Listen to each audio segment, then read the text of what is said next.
Good afternoon, everyone. I hope everyone is ready to tune into this webinar while enjoying your lunch break. So we know you're taking time out of your day, and we appreciate you joining. And hopefully, we have an interesting presentation for you here today. So we have Trevor Castledine on the line here as well. So Trevor is, of course, the speaker here, and I'll introduce him in a brief moment. So first, I'll give myself a brief introduction. My name is Daniel Kirshner. I'm the program chair for the CFA Society of Ottawa.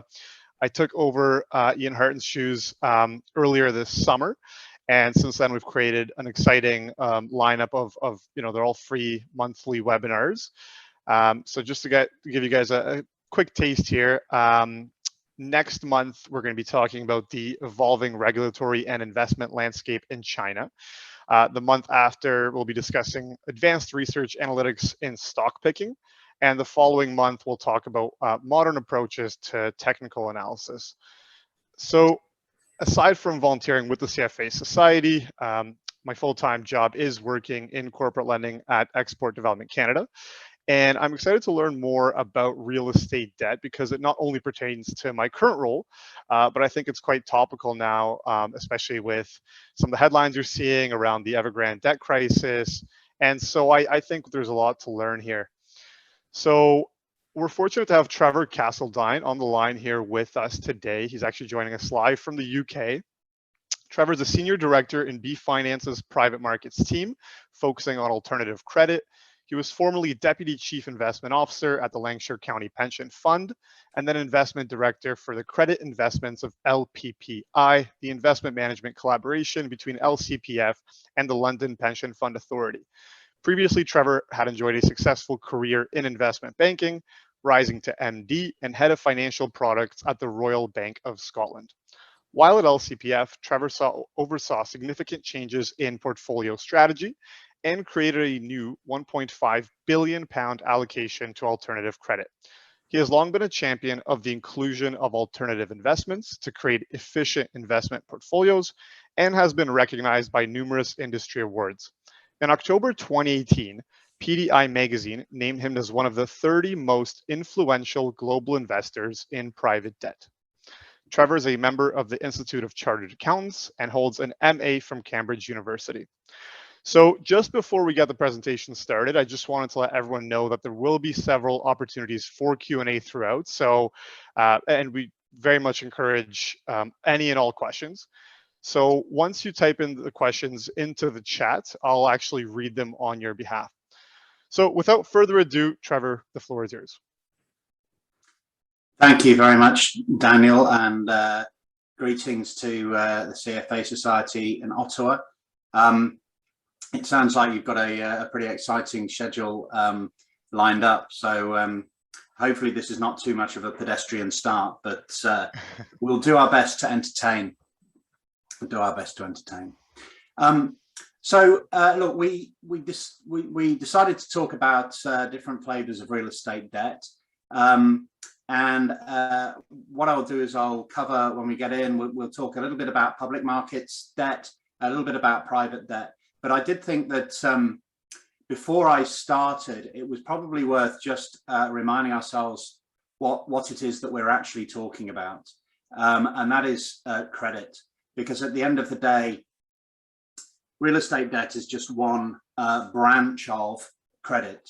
And so whilst I apologize if this is teaching you things you already know, let's just remind ourselves what credit is, right? Well, what is credit? It's lending money to people.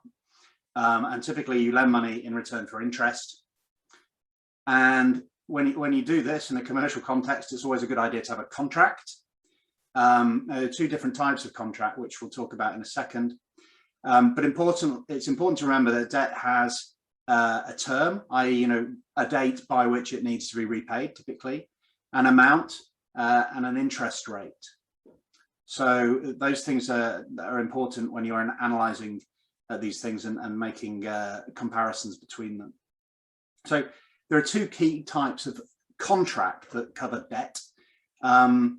Bonds, with which probably most people are familiar, but it's useful to just step back and go, what is a bond? Well, what a bond is it's a loan. And it happens to be a tradable instrument, but at the end of the day, it's just a loan that's been contractually created in a way that enables you to trade it and transfer it between different people. And as a result of that, typically a bond has multiple lenders. Often it's traded and there may be a quoted price for it.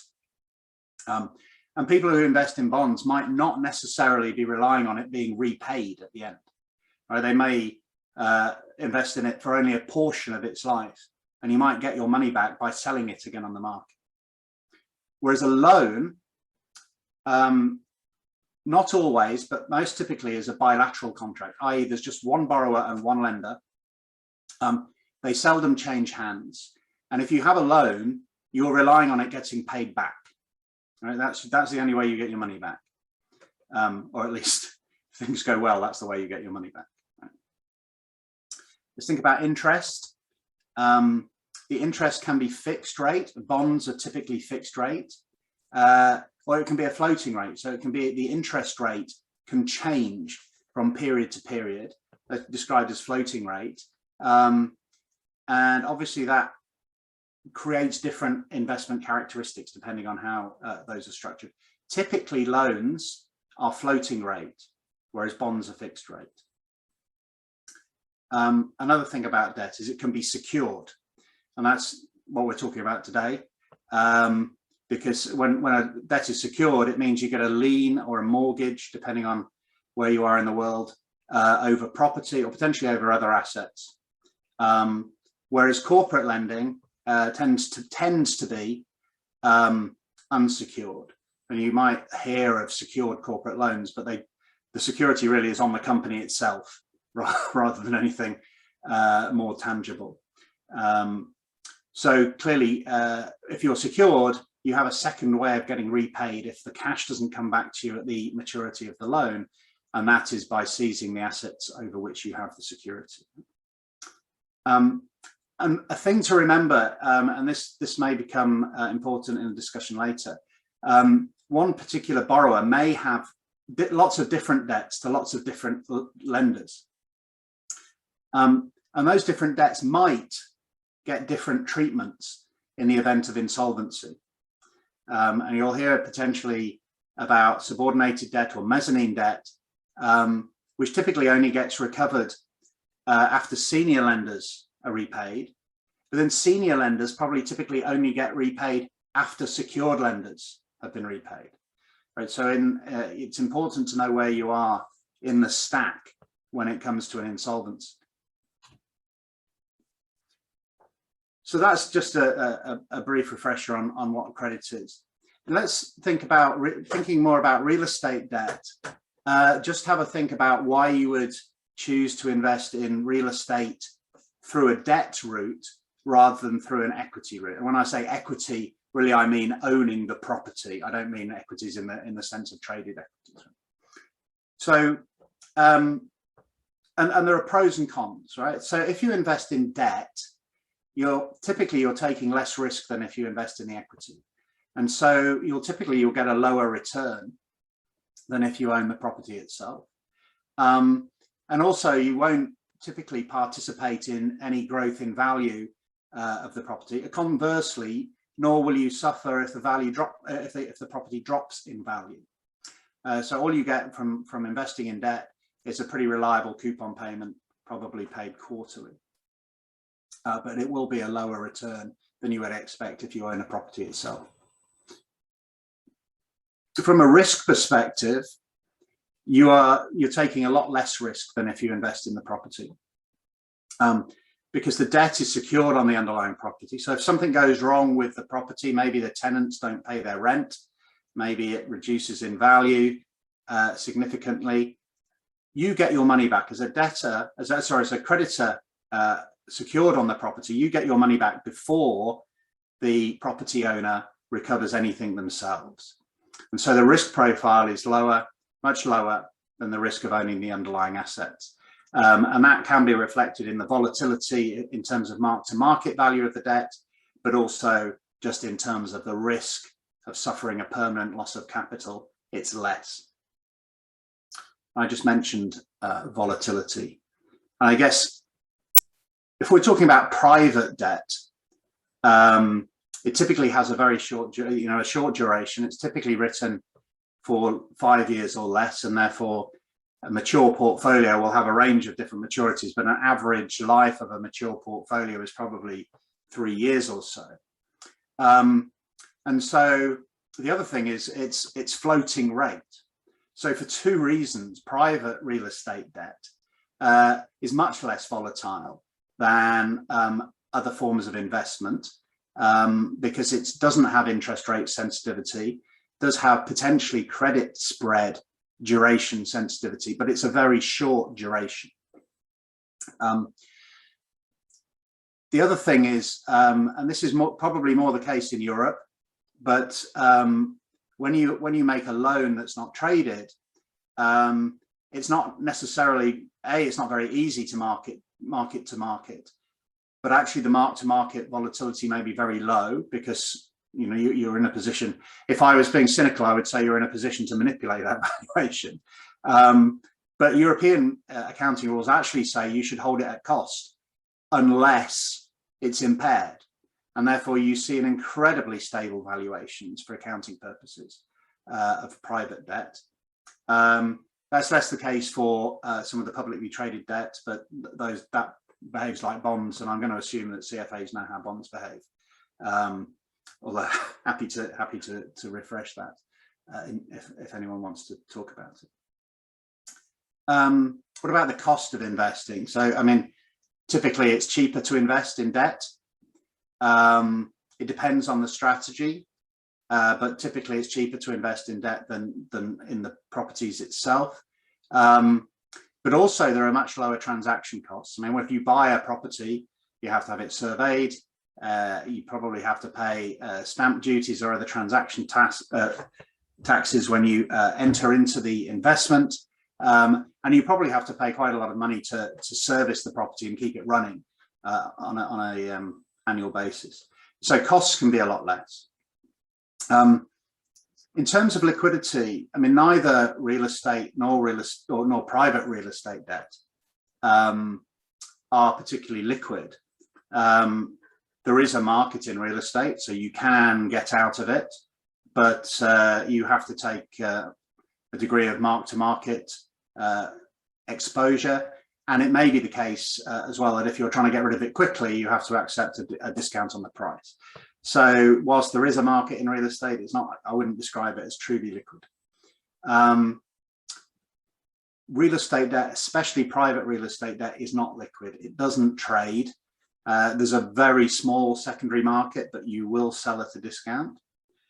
But nonetheless, as I mentioned earlier, a mature portfolio probably has an average life of 3 years. And with a mature portfolio, you'll probably get about 25% of your money back every year from maturing positions. So whilst it's not liquid in the sense of you can trade in and out of it, it does throw off quite a significant amount of cash, both return of capital and interest every year. And so it has a degree of self-liquidity, if you like. Rmbs, so some of the publicly traded real estate debt is clearly very liquid. Final couple of points, flexibility. It's much easier to trade in and out of real estate debt versus trading in and out of property. And I've covered some of the reasons for that already. So more flexible to ramp up in size, cheaper, more flexible to exit, if you want to. And similarly, taxation. Typically, owning a property somewhere can give you a residence issue, and it may expose you to taxes. There's certainly stamp duties and other taxes that you might be subject to. Debt, not universally, but debt investments typically don't create taxation issues as much, although let's say be careful on that one. Always check before you buy. That's really my sort of the background viber on credit and real estate debt. I don't know whether there's any questions at this point. Yeah, so just a reminder, folks, if you have a question, just type it in the chat and I'll say it on your behalf. There will be further opportunities for questions as we move along here. Cool, perfect. Yeah. So moving on then, I think I'll start, the first thing I'll talk about is traded real estate debt. And the vast majority, this is not universal, but the vast majority of traded real estate debt comes in the form of securitizations, or ABS, which means asset-backed securities. So just for anyone who's not familiar with what that is, or wants a reminder, so an asset-backed security is a fixed income interest, so it's a bond at the end of the day, and it gives you exposure to typically consumer risk, although there's a subset of this which is commercial risk rather than consumer risk. The great thing about these, if you like trading, is that they're liquid and they're tradable. You know, there's a plentiful supply of primary issuance, and indeed, you know, these things change hands in quite significant volumes on a daily basis. Fundamentally, everything's the same. The bonds are, so they used to be referred to, and still are in some cases referred to as covered bonds. You know, if you're a bank issuing bonds, you know, called a covered bond, but you're covered by a pool of underlying collateral, and that it's the cash flows from that underlying collateral that services the bond. And this pool, these pools are typically, in the case of real estate debt, are pools of mortgages, and they may be commercial mortgages, or they may be residential mortgages to consumers. What happens is you pool all of these mortgages together. In the case of a retail portfolio, maybe thousands and thousands of loans. In the case of a commercial portfolio, it may be a smaller number of loans because they're bigger individually. So to get to a certain size, you only have to put fewer of them together. And then what happens is you slice the risk so that you can issue a variety of different, and they're called tranches or slices, that then get a credit rating. Those credit ratings vary from AAA at the very top of the risk rating down to, in some cases, the sub-investment grade slices. And you can pick your risk based on your appetite and the return that you want. The lower the credit quality, the higher the return you get, or, you know, vice versa, the higher the credit quality, the lower return you get. The one thing I would say is that due to anomalies of regulation, which is always a good thing to know about, insurers and banks get a higher capital weighting when they invest in securitized paper than if they're investing in standard corporate bonds of the same credit quality. And the reason, that's a hangover from the heady days of financial crisis, when it turned out that securitizations weren't as creditworthy as perhaps some people thought, because the person who wrote the models didn't realize that they were very, very strongly correlated. The risks inside them were very strongly correlated. And so the regulators, in very sophisticated fashion, just slapped an extra capital charge on because they couldn't be bothered to work out what the additional risk actually was. Apologies to any regulators in the in the room, but so that has the feature, of course, of reducing the demand slightly, and therefore meaning that for like credit quality or like credit rating, you probably get a slightly better return on a piece of securitization paper than you might on an equivalently rated corporate bond. So just an aside there. What I say, it's a great structure, right? And it's beneficial to issuers, it's beneficial to investors. It enables, I mean, it just, these sorts of structures facilitate the circulation and the recirculation of capital. So you would have an originator who goes out and originates, you know, it has the infrastructure to originate big pools of these assets, typically residential mortgages. But if they had to keep those assets on their own balance sheet, at some point it would grind to a halt, because they just simply wouldn't be big enough to hold all of these. So it enables them to offload those pools of loans into the capital markets, refreshing their balance sheets and allowing them to continue to operate that business. And in the meantime, it gives people who don't have the infrastructure to go and originate those assets themselves the opportunity to make investments that can diversify their portfolio, give them exposure to different pools of risk, and ultimately return. So, oh, and I, apologies for the apostrophe in portfolios there. I'm sure I took that out. That's autocorrect messing with me. There shouldn't be an apostrophe in portfolios. Key defining features of ABS. Well, I mean, I've already mentioned that you get a higher yield. You get a degree of structural protection. In some cases, these can be floating rate, these bonds, and so you get protection, a degree of protection against volatility.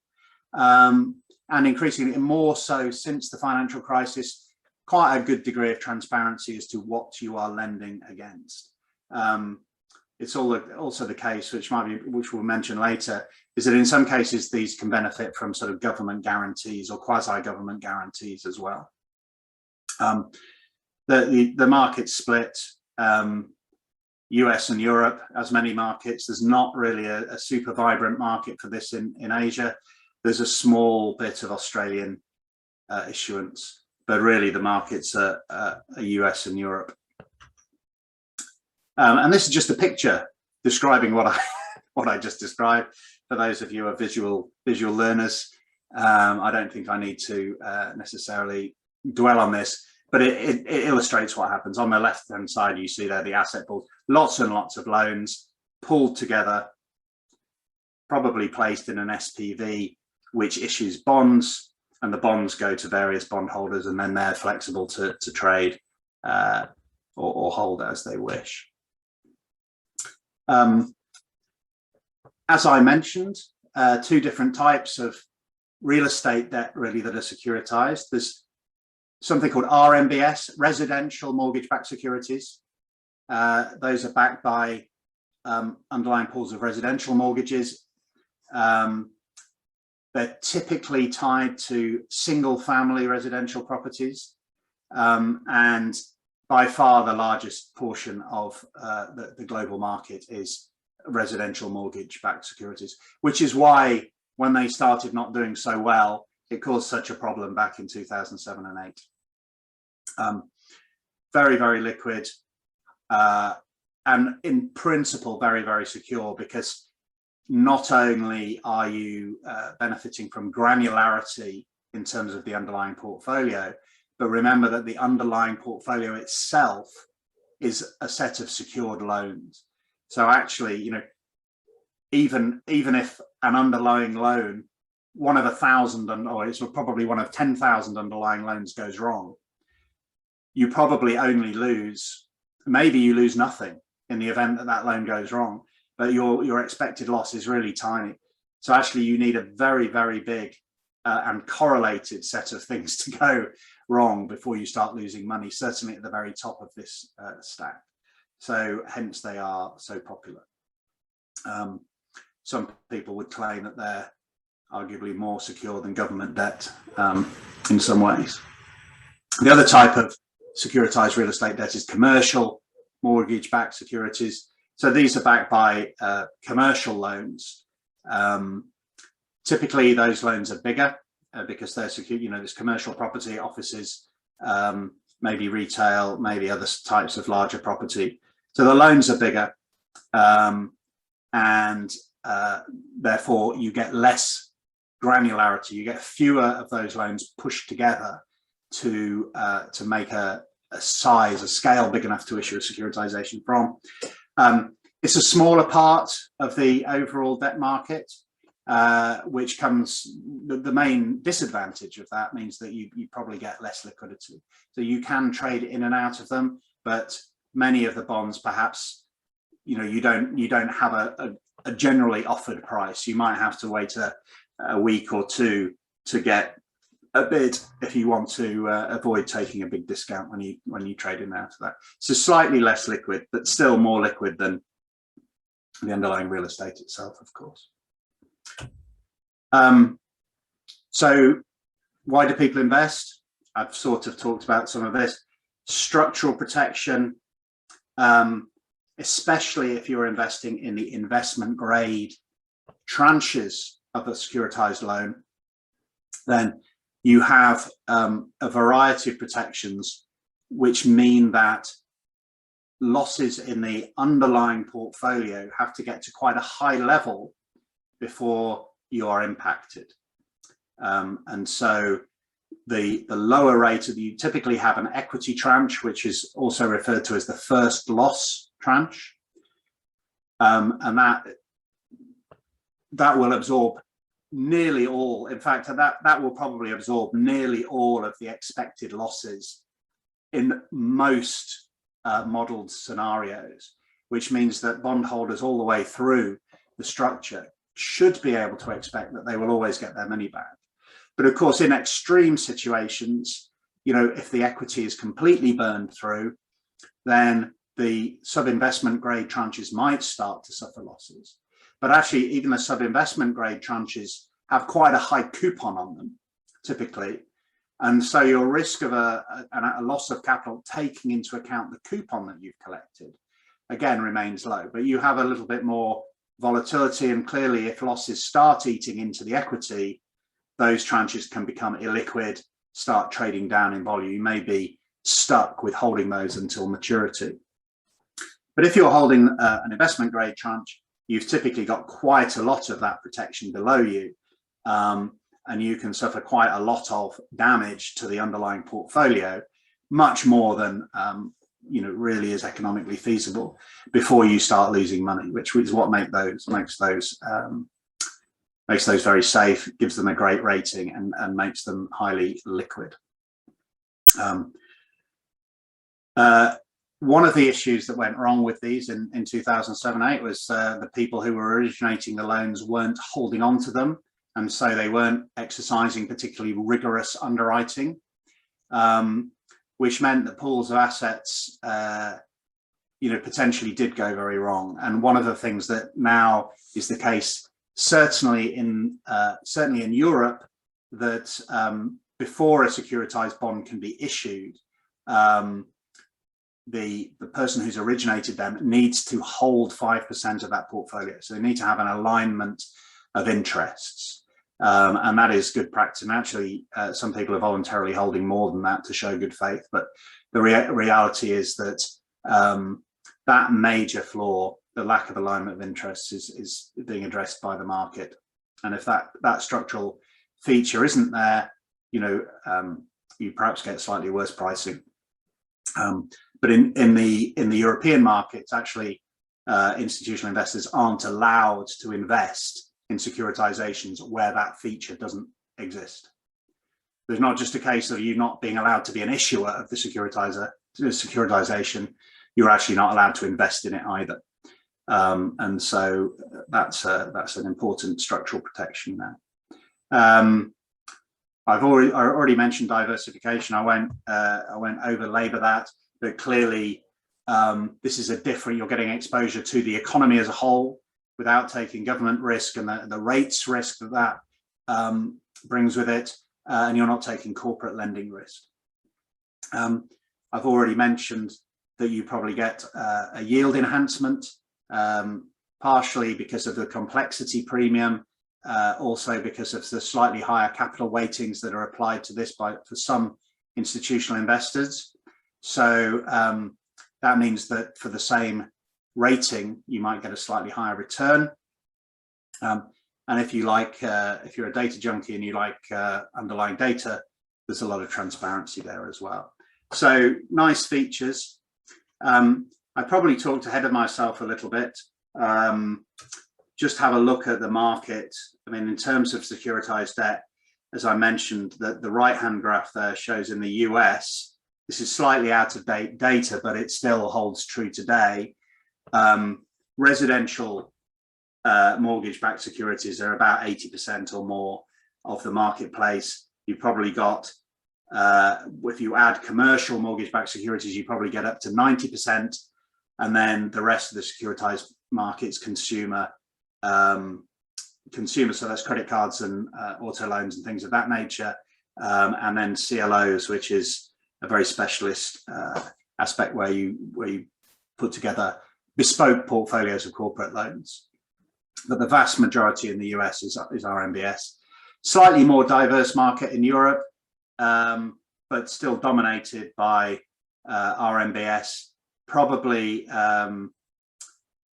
slightly less on the commercial mortgage-backed securities, and actually more of that sort of esoteric securitization in terms of consumer lending, perhaps slightly more in terms of CLOs as well.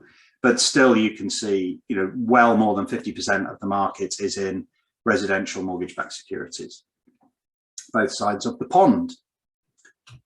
I've got some more pictures. That's just like a residential securitization. You'll note the picture of a house on the left, which indicates that this is a residential securitization, but it's basically a repeat of the previous picture. So perhaps I won't talk to that too much.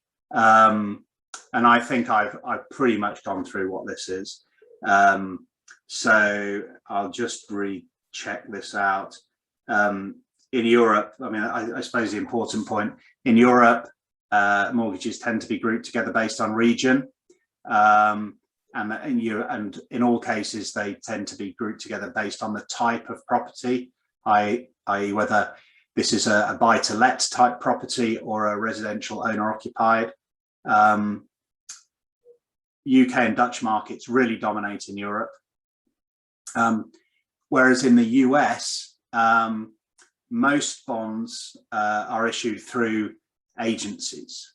There are three main agencies: Ginnie Mae, Freddie Mac, and Fannie Mae, which just deal with different aspects of the market. Ginnie Mae is sort of non-standard mortgages, for want of a better phrase. Fannie Mae is standard mortgages issued by the big banks, and Freddie Mac is standard mortgages issued by maybe smaller financial institutions. As much as I can describe it in just a few words. But they have the benefit of having a certain degree of payment protection, which is sort of quasi-government payment protection that is built in. There are some non-agency issuers, known as the alternative asset sector, where people go themselves to market, but the vast majority of it dominated is by agency backed. The other difference, just to note, and this is important for both sorts of lending, is the US market is non-recourse. So if you lend someone some money secured on a property, in Europe, you've lent them the money, they owe you that money. And so if the property isn't worth enough to recover the money, they still owe you the surplus.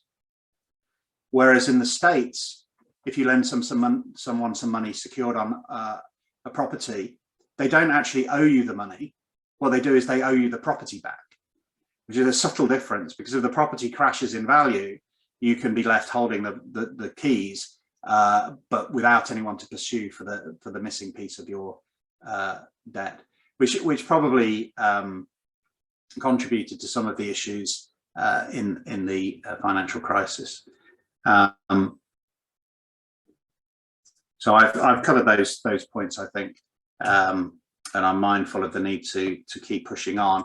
That's a nice picture which has some office and other commercial buildings on the left-hand side, as opposed to a house, which indicates we're talking about commercial real estate debt securitization, CMBS. Again, it's effectively, the structure is exactly the same. It's just the underlying portfolio is a slightly different set of loans. And again, I think that it's probably unnecessary for me to go through this. Commercial loans probably shorter in duration than a mortgage. And so there's a little bit perhaps shorter duration in terms of CMBS. Typical mortgages might be 25 years in initial duration. A typical loan that goes into a CMBS is probably 10 years. These aren't private loans. These are loans that are made specifically knowing that they're going to be securitized. which gives them the ability to have a longer period. Less granular, as I've mentioned, typically tens of thousands of underlying loans in a residential mortgage-backed securitization, probably around 100 or at most 100 in a commercial mortgage-backed securitization. There's also such a thing as a single asset securitization. So you're walking through Manhattan, you might see a number of office buildings which are big enough to support a securitization of themselves. And so you have the loan on a single building, and you get the granularity from the fact that a single building is let out to tens or in some cases even hundreds of different tenants. And so as a result of which you can do a sort of tranching exercise to split up the debt, given that the debt is repayable by the rents payable by tenants.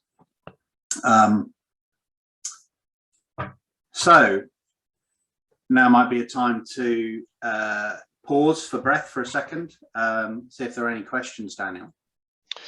Yeah, thank you for that, Trevor. So we do actually have one question on the line from Albert. So, in the context of the discussion about, residential mortgage-backed securities, what happened in 08, some originators trying to offload risk was definitely one aspect of the overall issue. I think the other aspect was also some rating agencies providing AAA ratings to some assets that maybe didn't kind of warrant that. So just in that context, are we seeing a repeat of that sort of environment with regards to student loan issuances in the US? Oh, controversial question. Look, I mean, I would caveat this by saying I'm not a deep expert on the student loan market, and certainly the student loan market in the States. I can from what I do know, I can certainly see some parallels. And I think that's why it's important that before you invest in any sort of securitization, or in fact any sort of loan, right, you need to make sure that your interests are aligned with the interests of the underlying originator, or in the case of maybe a private loan, the interests of the equity owner. Some of these protections that were put in place in terms of retention of risk, retention of a first loss piece, are quite important protections, I think. I think you have to understand the motives of the underlying borrowers, the impact on them, the behavioral impact on them, in the event that if they don't pay, what's the impact on them? So would I say we're seeing the same thing? Well, certainly anyone who invests in something just on the basis of a rating agency rating without understanding what the underlying is and how it's been structured deserves everything they get. So I think, the main thing I would say is understand how that model is working and the assumptions that are being made. And it's not compulsory to invest in any particular security. So if you have concerns, especially in the world of credit, better to just not invest. Yeah. Okay, I think that makes sense. We do have one more question. This is a quick one, actually, from Pierre. Just what are returns or yields in the EU relative to North America? So there are two answers to that, as always. The absolute returns are typically lower because certainly on the euro and also to a lesser extent, but also on the pound, the absolute underlying interest rate is lower than the interest rate on the dollar. So the basis between euros and dollars varies. It varies by term, certainly at the short end over the last little while. I mean, there's been some action over the last 2 or 3 days, and because I'm a private markets guy, I don't necessarily know the differential on a day-by-day basis. But it's been between 1% and 2% actually in terms of lower returns in absolute terms in Europe versus the US. Of course, if you enter into a hedge, most of that gets reversed, right? If you swap you swap euros into dollars, you kind of can reverse that interest rate differential. In terms of spreads, I think the spread is a little tighter in the US. It reflects a deeper, broader market in the US. Possibly slightly, I mean, it's hard to say who's intervened more in their market, whether it's the Fed or the European Central Bank, but clearly there's a huge amount of liquidity supported by central banks. But I would say that, that the slightly less regulation in the US, slightly deeper market, more liquidity, less fragmentation in terms of different countries, which you still have in Europe, means that you get better liquidity, and probably that drives up demand, which drives down returns slightly. So probably a slightly wider spread in terms of the reward for credit in Europe than is the case in the US. Okay, that's helpful. And then there's one more question here from Taylor. So just going forward, what do you view as a better risk return trade-off, core ODCE or private debt? And I'm actually not familiar with ODCE. OECD, is it OECD? I don't think, I think no, ODCE. Sorry, maybe we'll get some clarity from Taylor on that. Oh, open-end diversified core index. There you go. Ah, right. You are now. I'm going to resist being dragged down. Making predictions of the future, but also opining too much on public markets when I'm a private markets expert, I think is my discretion. I will exercise my discretion on that. Yeah, perfect. Okay. Always diversified is the answer. Yeah. Awesome. Okay, we'll get it rolling here. Perfect. Cool. Okay, so 15 minutes or so left. So look, we'll talk about the private side of things now. So look, again, apologies if I'm going over fundamentals here and things that you know about, but what is private credit? Well, private credit is anything that is not fixed income, basically. So, but in practice, what that means is it's illiquid loans rather than traded bonds. And the key characteristics then of private real estate debt and private credit more generally, maybe less the case in real estate debt, but generally a lower credit quality. That doesn't actually necessarily mean less creditworthy, but it simply means perhaps unrated. Now, unrated doesn't mean non-investment grade, it just means unrated. Right? And sometimes the reason for the lack of rating is just the size. It's small. And often rating agencies put a big premium on size to get you a rating. So maybe I shouldn't say lower credit quality, I should say lack of availability of a rating in some cases. It's not traded, it's not liquid, and so fewer investors who are willing to invest in it, which means that you have an illiquidity premium that can improve your returns. I've mentioned already that's typically floating rate, which means you get your return from taking the credit risk, not by movements in rates that contribute to your return profile. The security means you get higher recoveries, and this is probably more relevant to corporate credit, but typically private credit in the corporate sector is you get a higher return profile than traded credit in the event of a default. An important factor, an important difference here is covenants. So a covenant is a promise, and it's a promise typically to maintain a certain status in terms of interest cover, in terms of financial strength. And what can happen if a covenant is broken means that a lender can step in early. With a bond, I don't know whether you can hear my Yorkie contributing to this, so apologies if you can. With a bond, you typically only get the chance to take enforcement action after you've not been paid.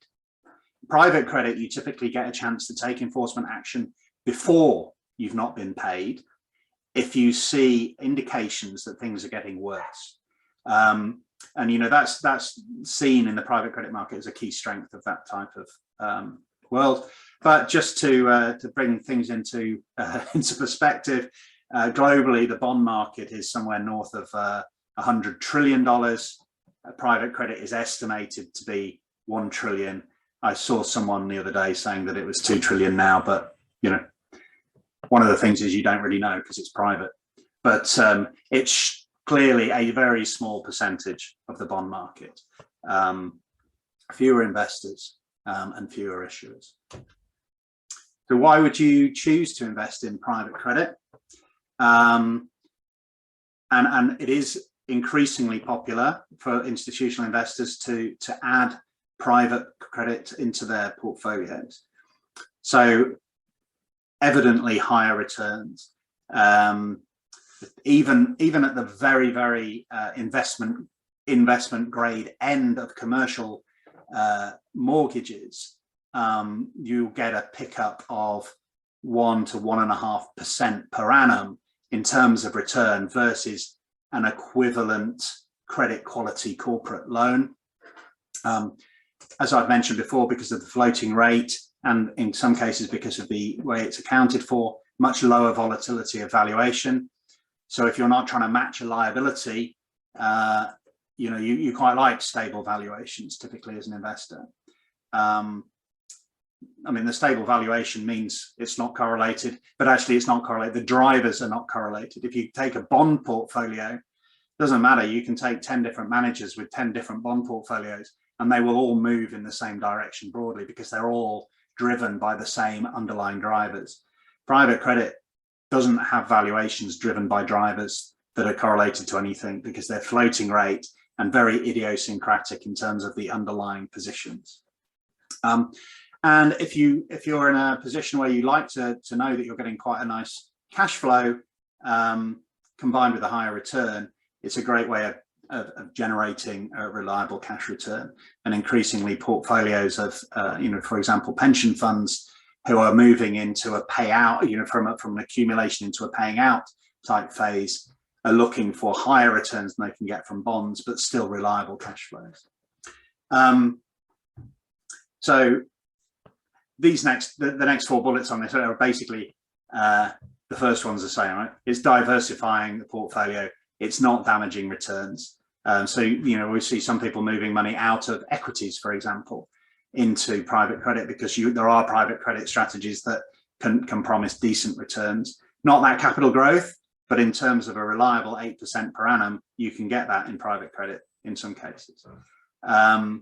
Lower entry costs, a shorter holding period. So when I compare this perhaps to other private market assets like private equity, for example, or infrastructure, or real estate itself, credit is a much cheaper thing to get into. It's cheaper to have managed, and you don't have to hold on to it for as long, which gives you more flexibility to size your portfolio. And whilst you can't liquidate a portfolio instantaneously, what you can do is turn off the reinvestment wheel and get your money back in a very predictable way over the next 3 to 5 years. And so if you want to exit, you can do it without taking mark-to-market exposure because you get repaid at par. So that's why people invest. We're talking about private real estate. There's almost an infinite way of managing the risk return on private real estate. And different characteristics can be changed to change the return. And those are listed really down the, I suppose the benefit of this, right, is that if you want higher return, you can choose which risk you take in order to generate that higher return. Unlike some traded markets where, the only way you can get higher return is to go to lower credit quality or to take increased duration risk. In the case of real estate debt, you can change a number of there are different axes that you can move along, and you can move along those independently of the other axes, which means you can take more of a risk that you are comfortable with without necessarily taking some of the risks that you're not comfortable with. And your examples of this might be loan to value. So you can lend 50% of the value of a property. That's really safe. It's kind of investment grade, but you can stretch the loan in terms of the value of the property up to 75%.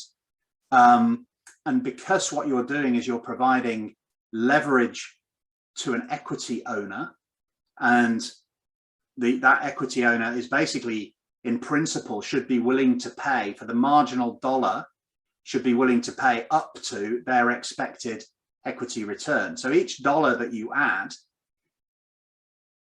in terms of your loan to value can really ramp up the return you get.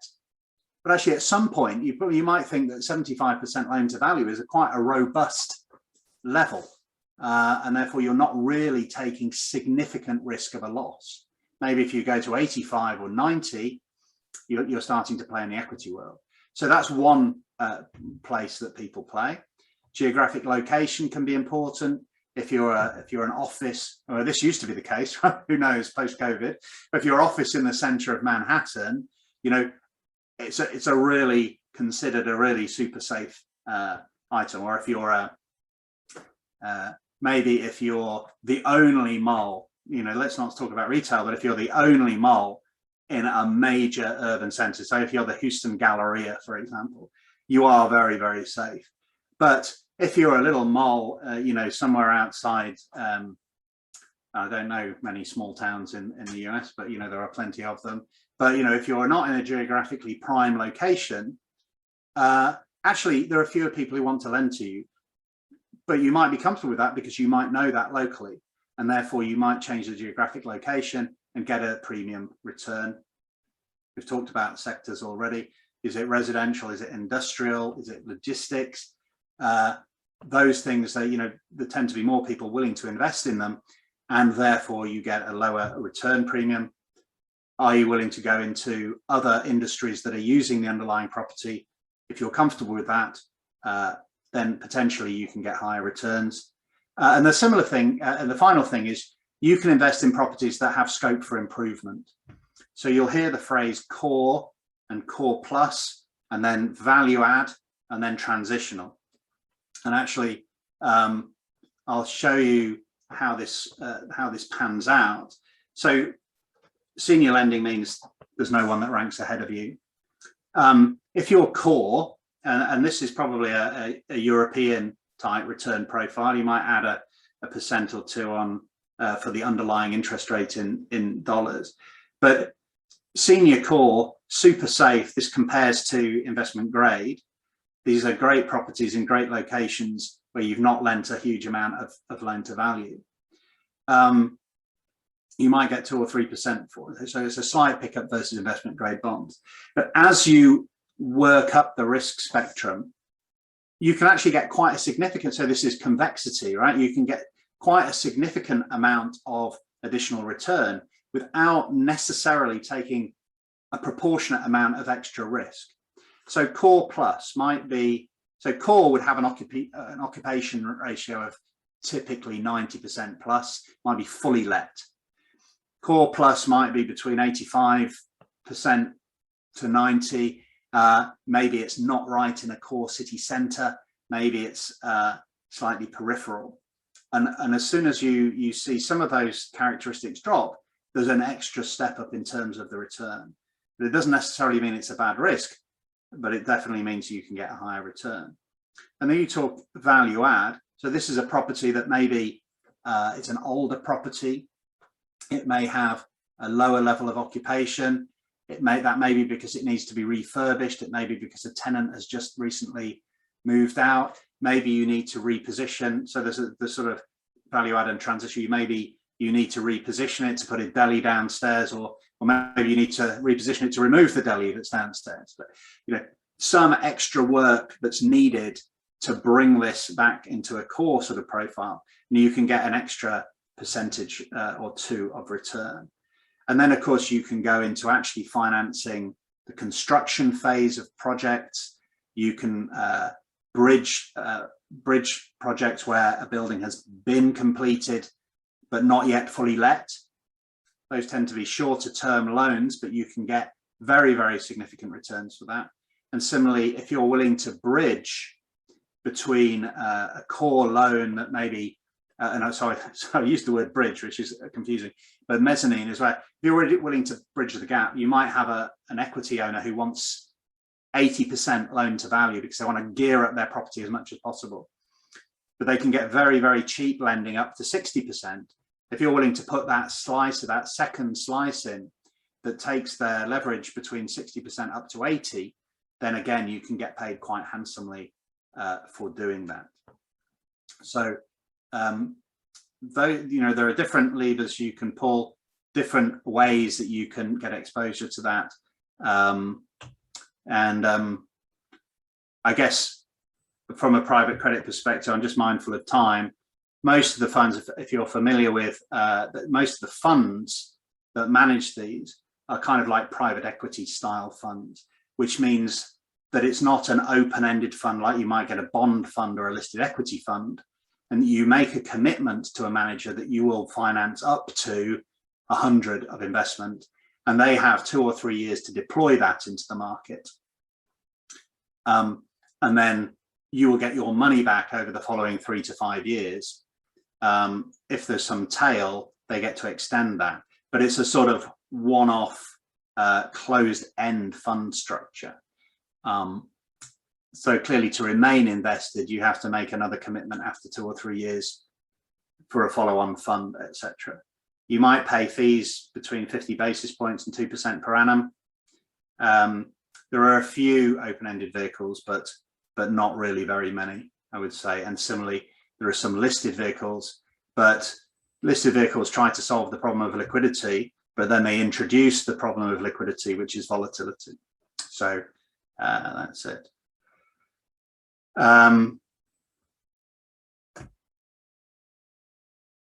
I've already covered this, so I think maybe if there's a minute for a question or two, I'll hand over to you, Daniel. Yeah, thank you for that, Trevor. Really do appreciate it. Lots of good insight there. Just being mindful of time. There is one question which I think is really important from an anonymous person. You know, the argument around private credit essentially seems too good, and really, how can this go wrong? What's the left tail of risk? I guess maybe I can just put two ideas forward. One is rising correlations in a downturn, like you mentioned, and the other one is you know, really, you know, the volatility of asset values might seem low, but that's because it could be a bit smooth. So anyway, I'll let you take that question from here. Yeah.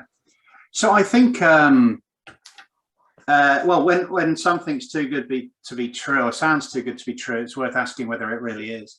But I think that the thing that's most likely to go wrong, from my perspective, is where private managers have raised too much money and they get sloppy in terms of how they deploy it. And that may mean not putting the right level of investor protections into the documents, the covenants and what have you. It may mean stretching the loan to value that they're willing to lend without getting commensurate additional return. Or it may mean just skimping on the monitoring of things.